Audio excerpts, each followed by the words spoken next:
നമസ്കാരം. NASA jetty ഒരു വലിയ വെളിപ്പെടുത്തൽ നടത്തി.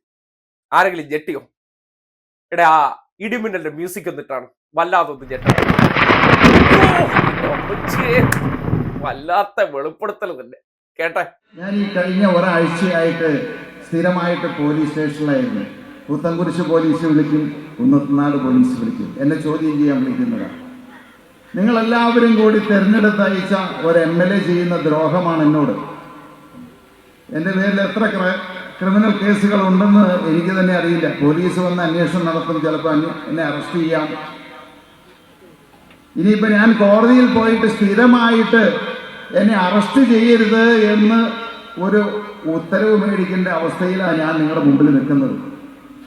പക്ഷെ ഒരു കാര്യം ഞാൻ പറയാം, എന്നെ അറസ്റ്റ് ചെയ്യുന്ന ഒരു സാഹചര്യം ഉണ്ടായാൽ ഒരാഴ്ചക്കുള്ളിൽ നമ്മുടെ മുഖ്യമന്ത്രിയുടെ ഓമനപുത്രിയെ ഞാൻ അകത്താക്കും. ഇത് സ്വപ്നയുടെ കയ്യിലിരിക്കുന്ന ബോംബല്ല, സാബു ജേക്കബിന്റെ കയ്യിലിരിക്കുന്ന ബോംബാണ്. പിണറായി വിജയൻ കഴിഞ്ഞ 5 വർഷക്കാലം ഭരിക്കുമ്പോ ഞാനില്ലാതെ ഇന്ത്യ വിട്ടു പോയിട്ടില്ല. അതുകൊണ്ട് തന്നെ അദ്ദേഹത്തിന്റെ എല്ലാ പരിപാടിയും എനിക്കറിയാം. അദ്ദേഹം മയോ ക്ലിനിക്കിൽ 32 ദിവസം കിടന്നപ്പോ ഒരു പുത്രനെ പോലെ അദ്ദേഹത്തിന്റെ സമീപത്തിരുന്ന് മൂത്രമൊഴിപ്പിക്കാനും അവിടുന്ന് തിരിച്ചു കൊണ്ടേ കിടത്താനും ഒക്കെ കൂടെ ഉണ്ടായിരുന്ന ആളാ ഞാന്. പക്ഷേ ആ മനസാക്ഷി അങ്ങ് അദ്ദേഹം കാണിച്ചില്ല എന്നോട്. ഇത്രയും കാലം പൊട്ടിച്ചതല്ല, ഇതാണ് ഒറിജിനൽ ബോംബ്. ഇതാണ് ജട്ടിയുടെ കൈയിരിക്കുന്നത്. ഇതെന്ന് പറഞ്ഞാൽ ഉഗ്ര സ്ഫോടന ശേഷിയുള്ള ബോംബ് എന്നാണ് ജട്ടി സാബു അവകാശപ്പെടുന്നത്. ഇതേ ഞാൻ സ്വപ്നയെ പോലെയൊന്നുമല്ല, ഞാൻ ആൺ രൂപത്തിലുള്ള സ്വപ്നയാണ്, പെൺ സ്വപ്നയായിട്ട് നിങ്ങൾ എന്നെ കരുതണ്ട. ഇത് അങ്ങോട്ട് പൊട്ടിച്ച് തന്നാ ഉണ്ടല്ലോ, മുഖ്യമന്ത്രി പിണറായി വിജയന്റെ മകൾ അകത്ത് പോകും. മനസ്സിലായോ? അത്ര മാത്രം ഹൈ എക്സ്പ്ലോസീവ് ആയിട്ടുള്ള സാധനമാണ് എന്റെ കൈയിരിക്കണം. ജട്ടി സാബു പറഞ്ഞ പിന്നെ പറഞ്ഞതാണ്. ഏതുപോലെ ഈ സിനിമാ രംഗം പോലെ. ഇനിയും ക്ഷമിക്കാനാവില്ല. പൊട്ടിക്കണോ എങ്കിൽ അനുഭവിച്ചു. ഞാൻ പൊട്ടിക്കാൻ പോകുന്നു. ഇപ്പൊ പൊട്ടിക്കും. അടുത്ത നിമിഷം പൊട്ടാൻ പോകുന്നു. ഇപ്പൊ പൊട്ടും. അടുത്ത നിമിഷം പൊട്ടിച്ചു. പൊട്ടുന്നു. തനിക്ക് ഞാൻ പൊട്ടിക്കാവിടോ. അത്രേ ഉള്ളൂ. തേങ്ങ ഉടയ്ക്ക് സ്വാമി, ജയിലിൽ പോയതിന് കാത്തിരിക്കുന്ന ഇതൊരുമാതിരി എന്നെ പിടിച്ച് അകത്താക്കിയാലേ ഞാൻ വെളിപ്പെടുത്തൽ നടത്തുമെന്ന് പറയുമ്പോൾ സ്വാഭാവികമായിട്ട് ഒരാൾക്ക് മറ്റൊരാളെ പ്രതിസന്ധിയിലാക്കാനായിട്ട് വാചാടോപത്തിന്റെ ആവശ്യമൊന്നും ഇല്ലെന്നേ. പൊട്ടിച്ചാൽ മതിയെന്ന്. ഇനി എന്തിനാണ് വച്ചോണ്ടിരിക്കണം?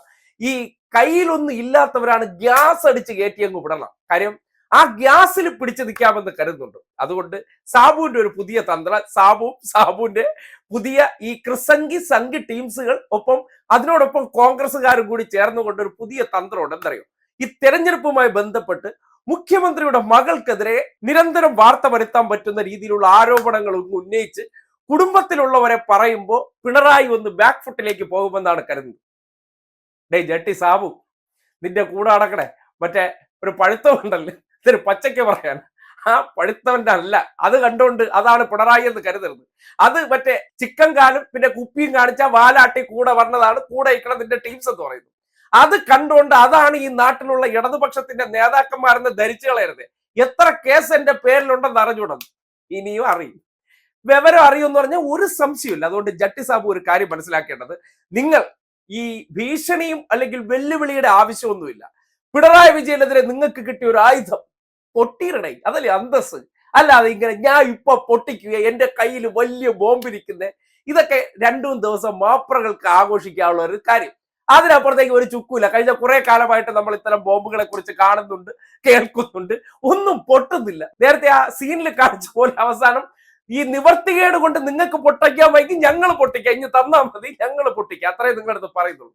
കുറെ നാളായല്ലോ തുടങ്ങിയിട്ട് ഈ പരിപാടിയൊക്കെ. പിന്നെ ഇതൊക്കെ ഓടും, ആ പാവപ്പെട്ട 2020-ലെയോ അല്ലെങ്കിൽ കുറച്ച് അടിമകളടുത്ത് ഓടും. അല്ലാതെ ഇത് വേവില്ലേ.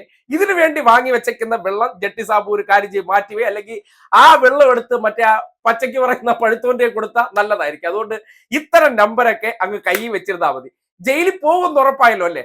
അതിനുവേണ്ടി ഒരു 4 ജട്ടി ഇട്ട് റെഡിയായി നിന്നോ, പോകേണ്ടി വരും. കാര്യം ഈ നടയടി എന്ന് പറയുന്ന സാധനം കിട്ടുമ്പോഴത്തേക്കും ചട്ടത്തിൽ ഏക്കാതിരിക്കാൻ വേണ്ടി ഒരു 4 നാസ ജട്ടി ഇട്ടോട് ഈ അടി കൊള്ളുമ്പോൾ ഈ ജട്ടിയിൽ നിന്നുള്ള ആ പ്രത്യേക, അതായത് എന്താണോ കാലാവസ്ഥ, ആ കാലാവസ്ഥ അനുസരിച്ച് ഈ ചട്ടത്തിൽ 2 പതിയുമ്പോഴത്തേക്കും അതിന്റെ കുളിര് വരാൻ വേണ്ടിയുള്ള ഒരു സാങ്കേതിക വിദ്യ അതിനകത്ത് ഏർപ്പെടുത്തിയാൽ ഈ തല്ല് കൊള്ളുന്നിടത്തേക്ക് പയ്യെ ചൂട് വരാതെ തണുത്തിരിക്കും. അപ്പൊ അതുകൊണ്ട് ജട്ടി സാബു ഇത്തരം നമ്പറുമായിട്ടൊന്നും ഇങ്ങോട്ട് വരല്ലേ. ഇതൊക്കെ ഓൾഡ്, വല്ല ന്യൂ നമ്പേഴ്സ് ഉണ്ടെങ്കിൽ ഇറക്ക്.